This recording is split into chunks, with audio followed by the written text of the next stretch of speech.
See, the thing is tendinopathy, tendinosis are classically described when there is no inflammatory component.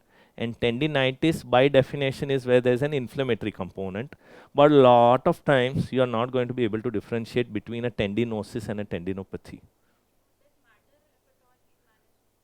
At the homeopathic deep level, maybe yes, because tendinopathy is a general degenerative change, whereas tendinitis is a reaction to that pathology. No, rehab में ज़्यादा फर्क नहीं पड़ता है. No, no. Well, again, those who are you are very lucky to have a fabulous physiotherapist. Then the tendinopathies or tendinosis kind of thing, where there is histologically the fibrillar layer of the collagen fibrils are altered.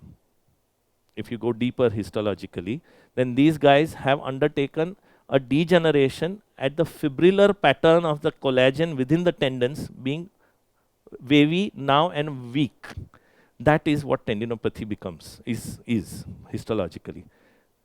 These guys will do well when they are given eccentrically loaded exercises for that particular tendon or muscle.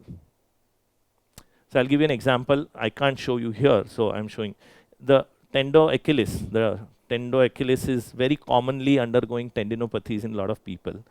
So to eccentrically load them is to do this. I'm going down, gravity is taking me down, and I'm trying to go up.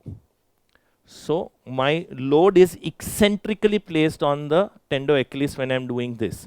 So this exercise, what I did, is an eccentric loading exercise for the tendo-Achilles and is known to re-establish the fibrillar normalcy.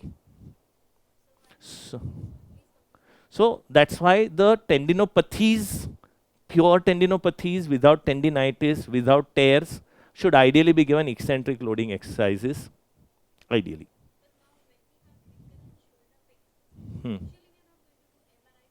Correct. No, so right. No, so clinically you will not be able to differentiate. To answer your question, can you clinically differentiate that this is a tendinopathy, tendinosis versus this is a tendinitis? The answer is no. This is more academic.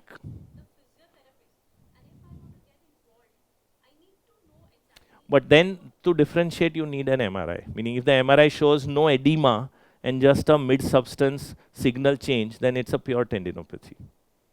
But you can't do MRI for everyone, as you said. Yeah.